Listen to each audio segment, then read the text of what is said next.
Shri Venkateswara gold తాకట్టులో ఉన్న మీ బంగారాన్ని విడిపించి కొనబడును.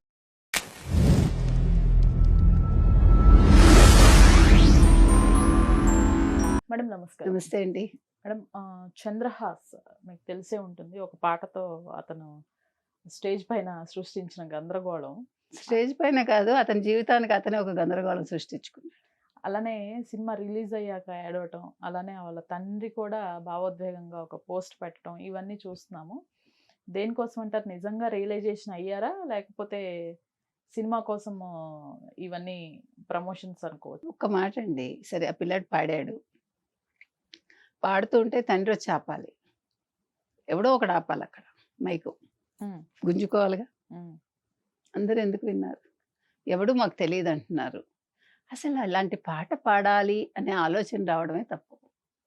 ఆ పిల్లాడిలో అమాయకత్వం, ఒకలాంటి యాటిట్యూడ్, అతని పేరే యాటిట్యూడ్ స్టార్ కదా.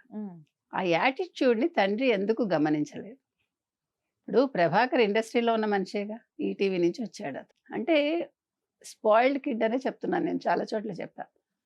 పిల్లల్ని పెంచేటప్పుడు రిచ్ కిడ్గా పెంచడం కాదు, సమాజంలో ఎలా మెలగాలో నేర్పించాలి. అందులో అబ్బాయి సినిమా ఇండస్ట్రీకి రావాలనుకున్నప్పుడు ఎలా ఒదిగి ఉండాలో నేర్పించాలి. అది చాలా ముఖ్యం. ఎందుకంటే ఇవాళ అబ్బాయి చెప్పేది ఏంటి, నా మీద చాలా ట్రోలింగ్స్ జరిగాయి. ప్రతివాడికి జరుగుతాయి, మీకు నాకు జరగట్లా? మన మాటను బట్టి మన మీద కొద్దిగా ట్రోలింగ్ జరగచ్చు, ఎక్కువ జరగచ్చు.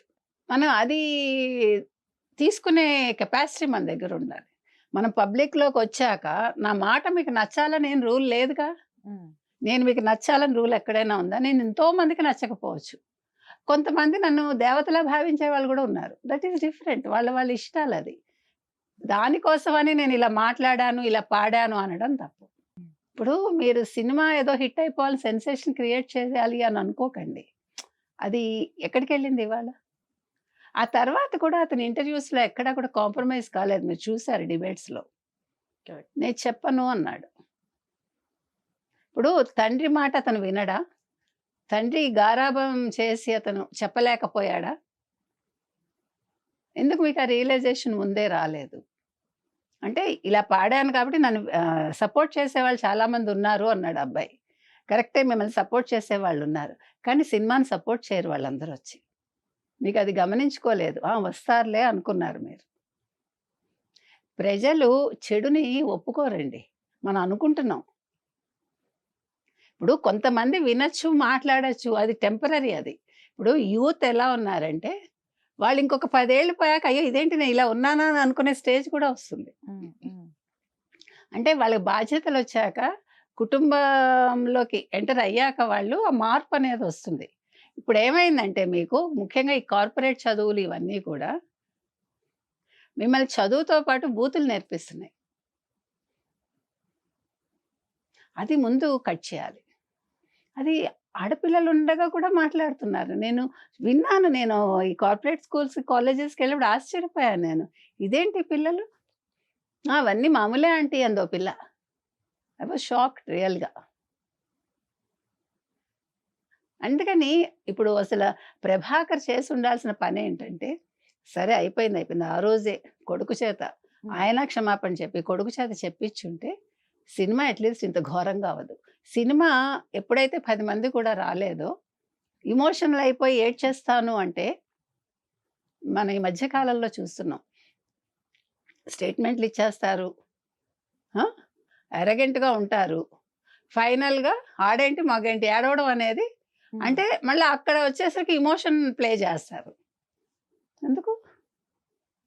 ఎందుకు దేనికోసం అంటే మళ్ళీ మిమ్మల్ని ప్రజలు గుర్తించాలి. అవసరం లేదు. సరే అతను ఏడ్చాడు, సరే కొన్ని చిన్న పిల్లాడు, ఆ పిల్లాడిని మనం మార్చచ్చు, అదేం పెద్ద విషయం కాదు.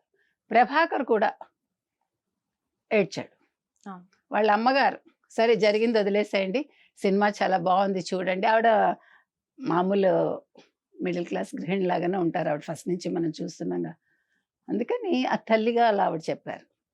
నేను అనేది ఒకటేనండి, మీరిద్దరూ కలిపి ఒక వీడియో రిలీజ్ చేసేసేయండి, కేసులు వాపస్ తీసేసుకోండి. జరిగిపోయిన దానికి అంటే నేను అనేది ఈ సినిమా కోసం కాదు, ఫ్యూచర్లో అబ్బాయి మళ్ళీ సినిమాల్లో నిలదొక్కుకోవాలంటే he has to change his attitude. నేను ఇప్పుడు యాటిట్యూడ్ మార్చుకుంటాను అని ఆ రోజు ఎందుకు చెప్పావు నువ్వు? సినిమా రిలీజ్ అయ్యాక ఎందుకు చెప్పావు?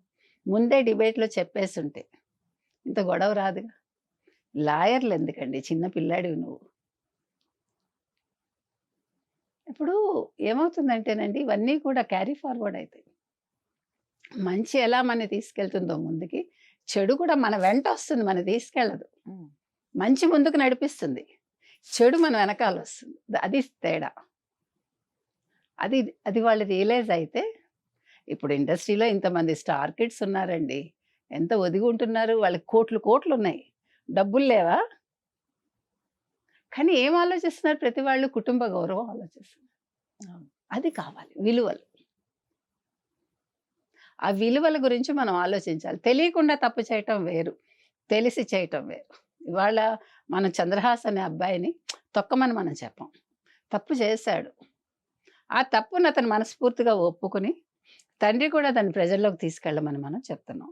సో దట్ అతను, నా కొడుకు యష్ అంతటి వాడు, యష్ లాంటి అంటే అలాంటి క్యారెక్టర్స్ రావాలి అని ఒక ఇంటర్వ్యూలో చెప్పాడు. కరెక్టే, తప్పు లేదు. అది